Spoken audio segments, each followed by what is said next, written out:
যুক্তির তো কোনো ঠিক ঠিকানা নাই, যুক্তি চতুর্দিকে কাটে, যুক্তি যেদিকে যাবে সেদিকেই কাটবে। এক লোক একটা গাধা নিয়ে বাজারে যাচ্ছে, গাধা বিক্রি করবে, সঙ্গে তার ছোট একটা ছেলে। এখন লোকটা গাধার পিঠে সওয়ার হয়ে যাচ্ছে আর তার ছেলেটা পিছনে পিছনে হেঁটে যাচ্ছে। কিছু দূর যাওয়ার পরে একদল মানুষের সঙ্গে দেখা। লোকগুলো বলতেছে, দেখো এই লোকটা কেমন নির্দয়, ছোট ছেলেটা পায়ে হেঁটে যেতেছে আর বড় বেটাটা গাধার পিঠে সওয়ার হয়ে যাচ্ছে, কত খারাপ দেখা যায়।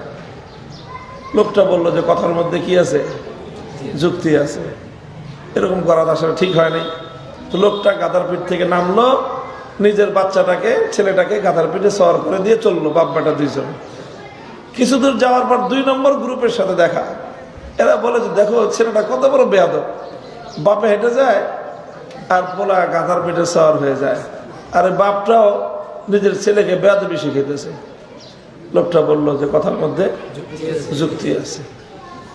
এখন কি করবে, বাপ বেটা দুজন গাধার পিঠে সওয়ার হয়ে বসছে, চলছে এইভাবে। 3 নম্বর গ্রুপের সঙ্গে দেখা। তারপরে দেখো কিরকম পাষণ্ড, ছোট্ট একটা গাধা, অবলা প্রাণী, 2 বাপ বেটা 2জন একসাথে গাধার পিঠে সওয়ার হয়ে বসছে। এই গাধার শক্তি আছে এরকম 2জনকে বহন করা? লোকটা বললো যে কথার মধ্যে যুক্তি আছে। এখন বাপ বেটা দুজন নামলো, দুজনে নেমে গাধাও হেঁটে যায়, সাথে সাথে বাপ বেটা 2জন হেঁটে যায়। এবার 4র্থ গ্রুপের সঙ্গে দেখা। তারা বলে যে দেখো 3টা গাধা হেঁটে যায়। 3 গাধা কেমনি হলো? গাধা তো একটা আছে, আর 2টা, এই 2টাও গাধা। কেন? আরে তোমার একটা বাহন আছে, সাথে বাহন থাকতে তুমি পায়ে হেঁটে যাবে কেন? হয় তুমি আরোহণ করবা, না হয় তোমার ছেলেকে আরোহণ করাইবা। তোমার কাছে একটা যদি মোটর সাইকেল থাকে তো তুমি কি মোটর সাইকেল ধাক্কা চালাইবা?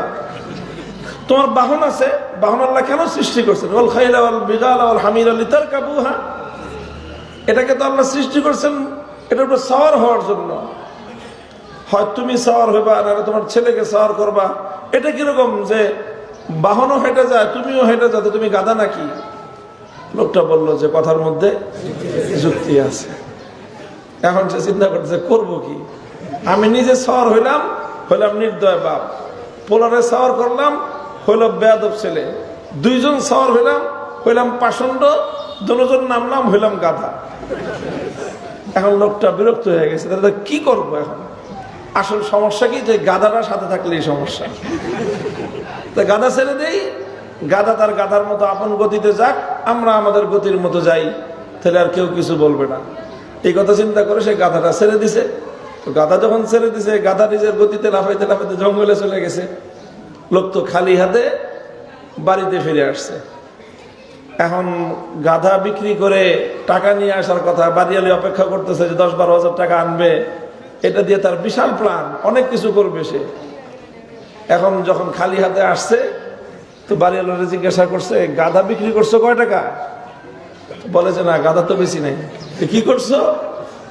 বলে যে মানুষের যুক্তির তার পাল্লায় পড়ে শেষ পর্যন্ত রাস্তার মাঝখানে তো গাধা ছেড়ে দিছি। কি করছো? গাধা ছেড়ে দিছি। তারপর কই গেছে গাধা? গাধা নাচতে রাস্তায় জঙ্গলে চলে গেছে, আর আমরা খালি হাতে বাড়িতে ফিরছি। এই কথা বলতে দেরি, বাড়িওয়ালি তো এমন খেপা খেপছে, ঘরের ভিতর থেকে ঝাঁটা নিয়ে আসে। ঝাঁটা চেনেন? ঝাড়ু, ঝাড়ুকে বাংলায় কি বলে? ঝাঁটা বলে। এই ঝাঁটা নিয়ে আসছে, বলছে যে যাও গাধা তালাশ করে বিক্রি করে টাকা নিয়ে বাড়িতে আসবা। এর আগে যদি বাড়িতে ঢুকছো তো ঝাঁটার বাড়ি একটা মাটিতে পড়বে না।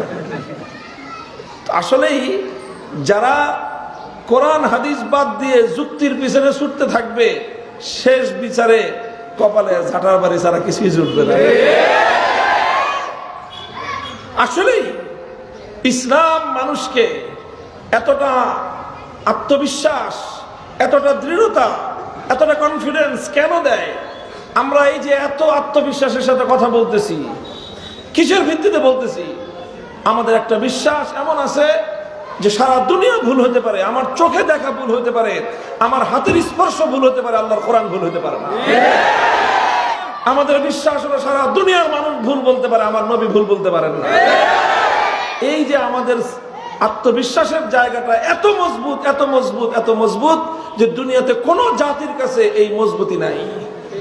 এই জন্য পৃথিবীর সব ধর্মের বক্তব্য পরিবর্তন হয়েছে, সব ধর্মের মতবাদ পরিবর্তন হয়, সব ধর্মের ধর্ম বিশ্বাস পরিবর্তন হয়, একমাত্র অপরিবর্তিত অবিকৃত ধর্মের নাম ইসলাম। কারণ